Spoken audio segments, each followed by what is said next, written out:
the purpose of being awake is to see things as they are. And the most important thing to see as it is you. The most important thing to see as it is you as a personality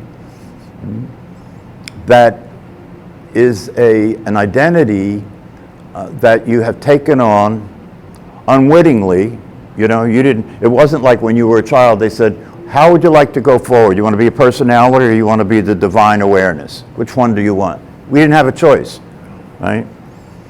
There were no alternatives. When we were growing up, the adults around us were passing down to us the same beliefs, the same understandings, the same ideas about who we are and about life and about the world. So your conditioning as a child is very important because it's where your personality got invented. And then once you saw yourself as a personality, once you took yourself as that, then you started to participate in its creation, right?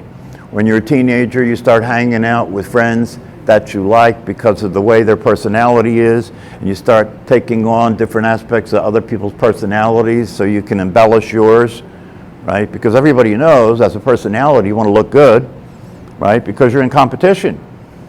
You know, you're in competition. There's billions of personalities around, and they're all competing for food, they're all competing for attention, they're all competing for love, they're all competing for safety. And so now you're in that competition. You get up in the morning, and in your world, you know, the life you're living and the people that you're around, you've got to show up a certain way. You know, you've got to show up as an individual who's worthy of other people's attention and love. You have to show up as an individual who has achieved things in the world.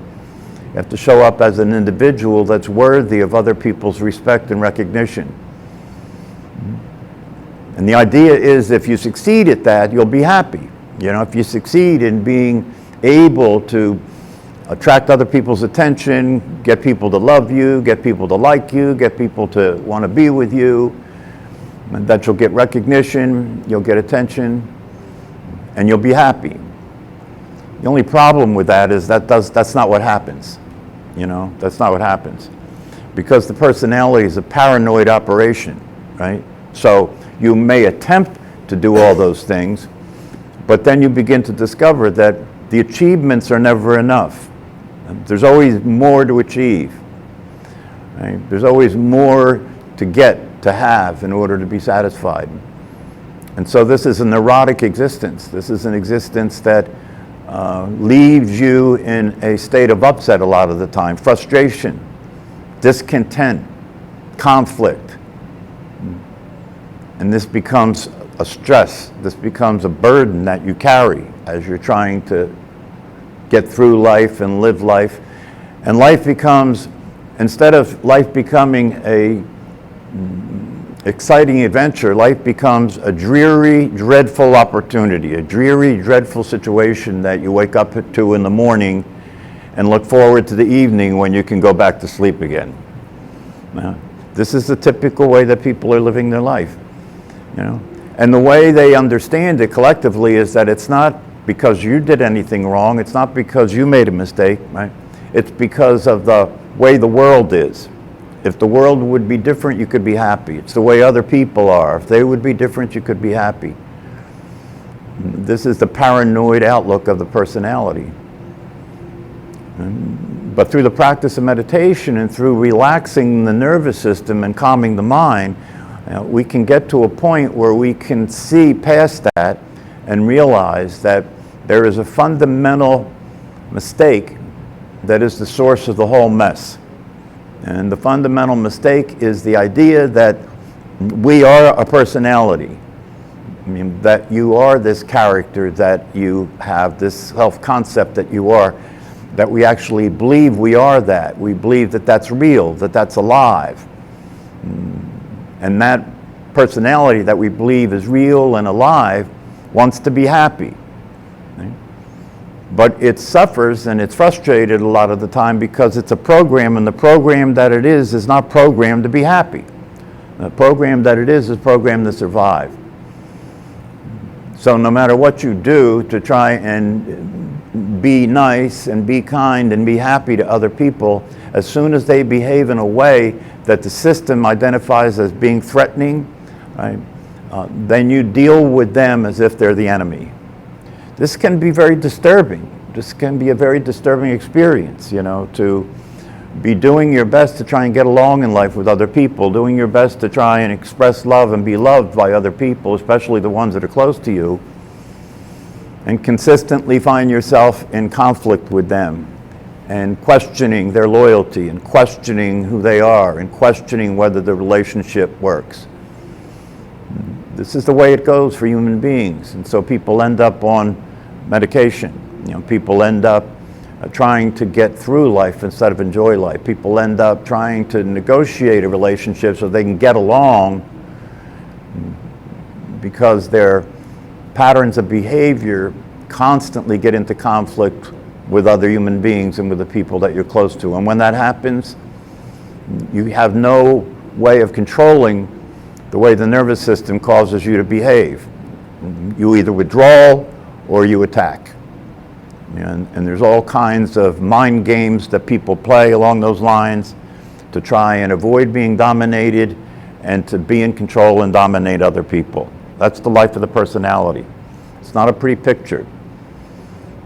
So meditation is a way to begin to come out of that and to come into the recognition and the realization that what you are and how life is much different than you thought. And as the system calms down and you begin to wake up and see the personality for what it is, you begin to realize that it's operating all the time. It's changing, making adjustments, coming up with new formulations, coming up with new strategies, right?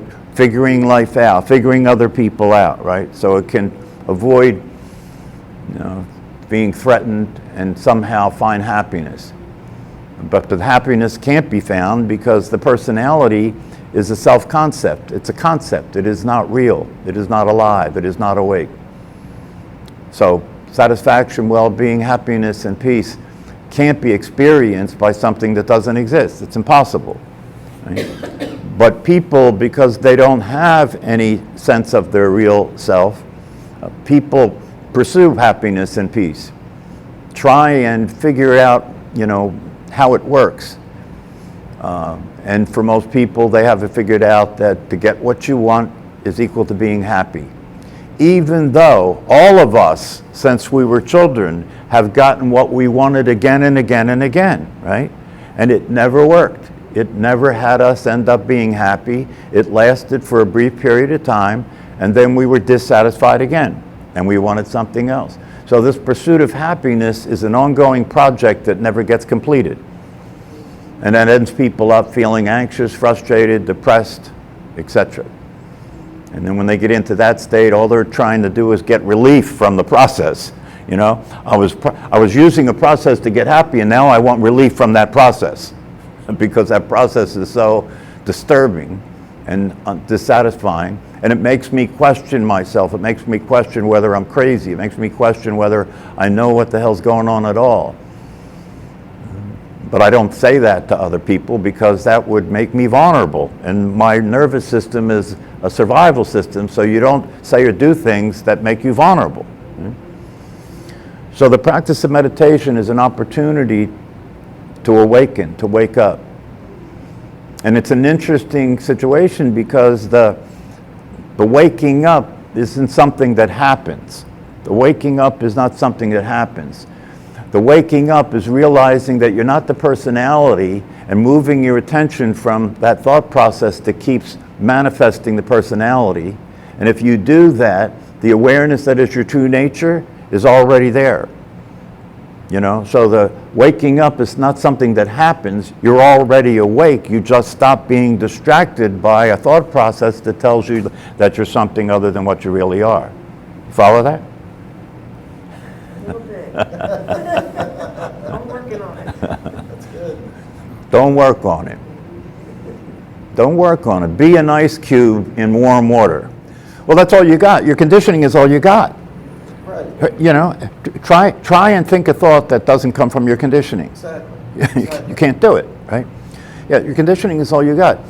And your point is a good point, because no, it is the case that it's not just a matter of paying attention to the personality, so when it goes off the rails, when it gets crazy, that you notice that so you don't behave consistent with that. Right. It's not just that. Right. It's practicing noticing you're not the personality all the time. Because even when the personality's not in trouble, it's still not real. Yeah. Okay? And I'm right. Yeah. And so if you want to experience well-being, if you want to experience what's possible, the tranquility and the peace of mind and the happiness and the satisfaction that's available, the practice is to pay attention consistently in such a way where you recognize, not only am I not the personality, I never was and I never will be, right? It will never be alive. It will always be a concept, right? And so if that's the case, if you're practicing paying attention in such a way where you're seeing that with enough consistency, if you're seeing that with enough consistency, see, that's the challenge of this, is to stay awake moment to moment, right? Not to go back to sleep and say, well, my personality's not making any trouble right now, so I'll just let myself be that. No, don't do that.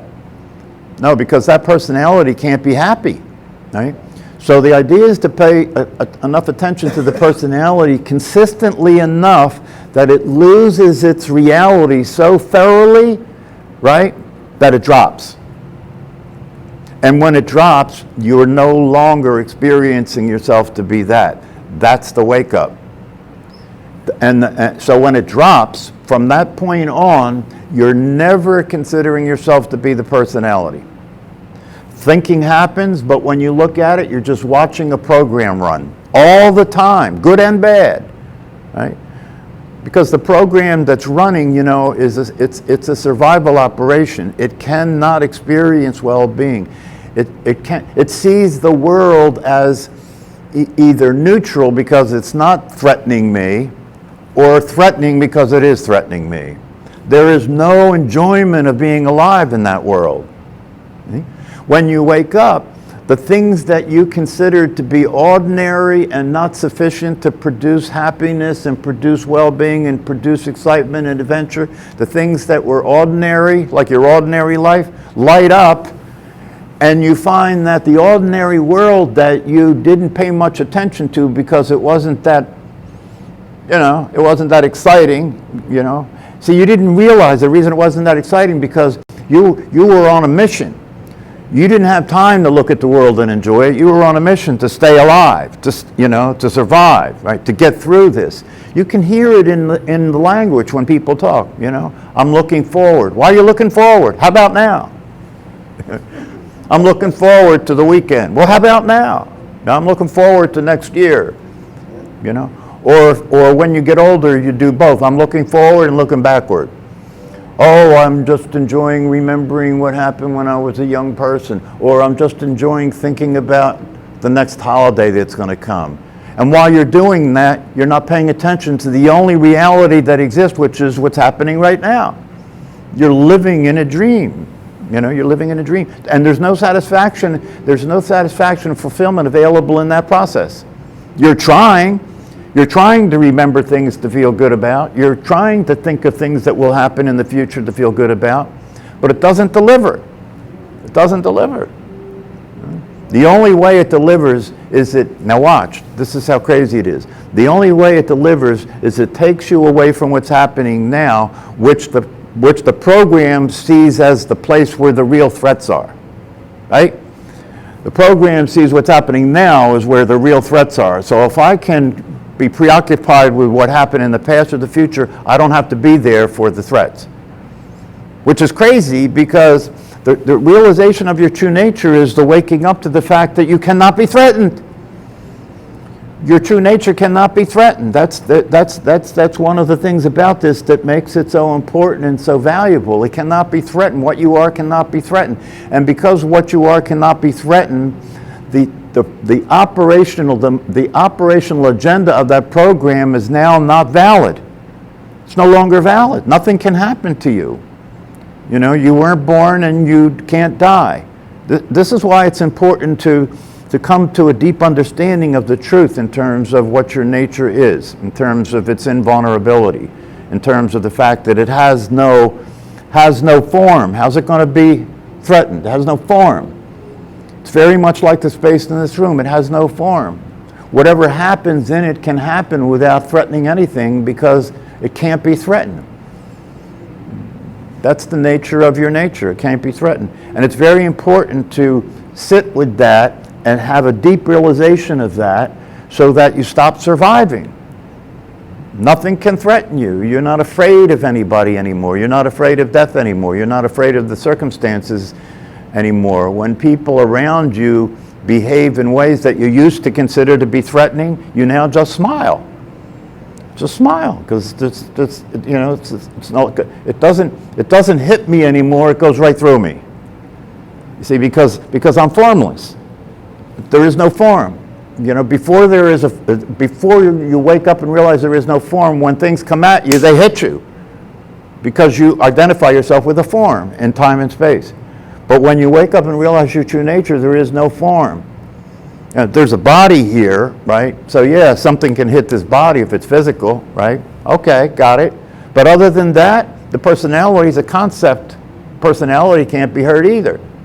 It thinks it can, right? It thinks it can because its image of itself, if the image of itself is violated, if somebody says something bad about that image, right? That's a threat. That threat registers with the personality just like somebody pulled a knife, right? So when you wake up, you realize you stop paying attention to that, you stop giving that reality, right? And when that tries to run, you look at it and it's just, you lose interest in it. It's not useful. It's not going to go anywhere. To try and protect something that doesn't exist isn't going to go anywhere, right? And if you're deep enough into this practice and walking this path, and you realize that, the time will come when that material no longer captures your attention. And when it doesn't capture your attention, it's on the way out, because its existence depends on your attention. So if you stop giving it your attention, it can't do anything but die out as an energy. It will slowly die out until things stop coming up. And I'm telling you, when you start to practice meditation, in the beginning, it's just the personality trying to do something. That's all. That's all you can possibly do, and it's the personality trying to do something. That's why the teachings are so important, so that you can get out of that mode and start sitting there not trying to do anything. Just sitting there and being awake and aware and allowing your true nature to be there. But in the beginning, it's very challenging, and the personality doesn't like it, doesn't want to put up with this, right? That's why so few people establish a meditation practice. The personality, especially in the beginning, it's just sitting there watching, thinking, take my attention and bring it to the where's the body breathing, but it doesn't stay there long at all. It goes right back to thinking. So the personality looks at that and says, this isn't any fun. Why am I doing this? They're saying I'm going to get this wake up, I'm going to get this realization if I practice meditation, but I didn't get any realization, I didn't get any waking up out of this. I'm not going to waste time doing this. I want to do something I could get paid for. I want to do something that I can get a result, and I want it right away. Well, that's not the way this works. You're not going to get it right away, because the personality has been something you've been practicing for years and years and years, and you're so thoroughly identified with that you can't get out of it in the beginning. So you've got to just sit there and deal with the experience of being frustrated because you can't get out of, now watch, because you can't get out of something you were actually never in. As long as you think you're in it, then you think you got to get out of it, right? But when you wake up and realize you were never in it, you don't have to get out of it. That's how easy this is. All you have to do is realize you were never the personality, and then you, upon realizing that, you realize you don't have to try and get out of being it, because you were never it. And if you think you are it and you're going to get out of it, if you think you are it and then you're going to wake up and not be it, that's not going to work. Because if you think you are it and you're going to wake up and not be it, guess what? You're going to fall back into being it again because you thought you were it. That's the key. You have to realize you never were it, so there's nowhere to go back. There's nothing to go back to. If you're aware of your awareness now, you are aware of your awareness when you were a child, because the awareness never changes. If you can look at the awareness, and what I mean when I say that is, if you can be the awareness looking at itself, right? Because that's the only reality, right? If you look at the awareness as the awareness looking at itself, you will see it's exactly the same as it always has been. It has never changed, right? The awareness is exactly the same now as it was when you were 5 years old. And it'll continue to be exactly the same when you're 90 if you live that long. It never changes. That's the beauty of it, because when you can experience yourself as that, it doesn't need anything. It's already fulfilled. It's already got it all. It's already completed the experience of fulfillment. So when you experience that, you're home.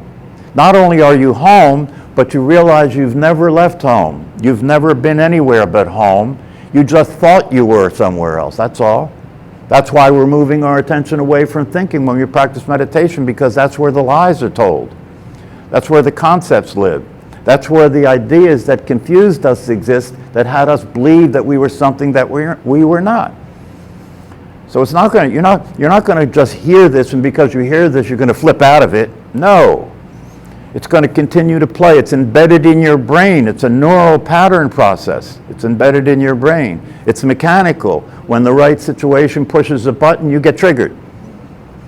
And that will continue to happen. When you wake up, the programming in your brain doesn't disappear. It doesn't disappear. It's still there, right? But you know you're not that. So it's a different life you're leading now. You're not leading the life of that. You're leading the life of what you actually are, the natural state. You're leading a natural existence like you did when you were a baby. Except it's better than when you were a baby, because a baby hasn't learned to function in the world yet. So now you know how to function in the world, and you have the innocence of the baby. So that's why it's important to develop an understanding of what he's talking about, because what he's talking about is only possible once you have awakened. Until you've awakened, you can't distinguish the personality because you're being it. So first you have to distinguish your true nature. That's why in Zen, which is the tradition I'm most familiar with these days, they say the beginning of the practice is a preparation for being awake, and as you continue to practice with the dedication and sincerity to the truth, the time will come when you will actually experience being awake.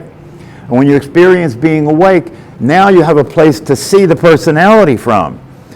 Until before that happened, you're being the personality. You can't see it. You're being it. You will justify it, right? You will justify it. You will explain it. You will, and you will talk as the personality trying to be awake. That's what you'll talk as the personality about it, trying to be awake. But that's not going to go anywhere. You have to be committed to literally and actually experiencing the awakeness. And when that happens, it won't be the personality waking up. No, personality can't wake up. It'll be the awareness recognizing itself. It's great that Bob's talking this way, because I've got to achieve this first and then I can humble myself, right? The real you doesn't have to achieve anything. It's already happened, right? So you're not achieving anything, right? When you let go of your identifying yourself as the personality, right? Then the awareness, which was always there and really you, right, gets recognized. Was always there and really you, and it gets recognized. Is the humility always there? Yes. Yes. And the 8 verses of training the mind are a practice. You can't, if anybody that reads that cold is their personality, you can see your personality when you read those. Because anybody that reads, I get upset when I read it. of course, because when you read that, the personality is going to take a stance and say, "No way, man. No way. That's out of the question. I'm not going to take the lowest position in the room whenever I'm in with other people. I ain't doing that."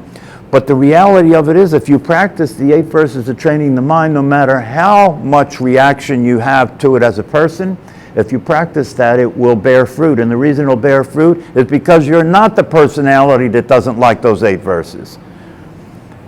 And the reality of what you are is completely humble at all times and willing to surrender to any situation because nothing threatens you. I discovered working with people in psychotherapy and working with prisoners in prisons, and when I worked in the prison system, I was working with the worst. I was working with people on death row. I was working with people that were serial murderers and so forth. So I had an opportunity to witness something that most people don't witness. You know, to sit in a private room with somebody like that in a maximum security prison, and they know that this is a confidential relationship, right? So they'll tell me the truth, right? That's enough to make people run out of the room when they start talking about the people they murdered, right? But the reality of it is, what I discovered with them is when you introduce them to the truth about themselves, right, and they start to catch on to that, they're just like anybody else.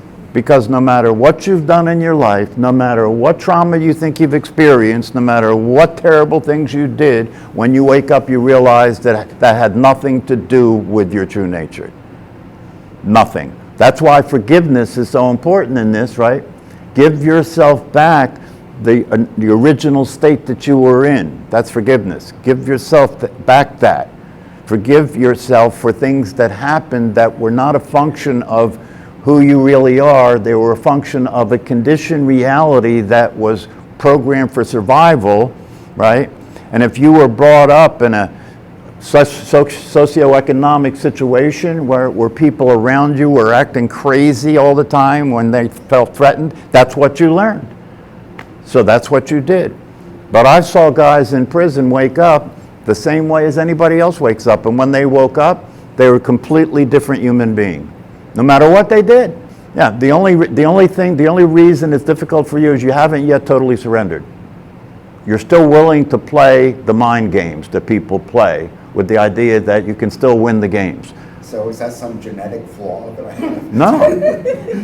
No, that disease is called being human.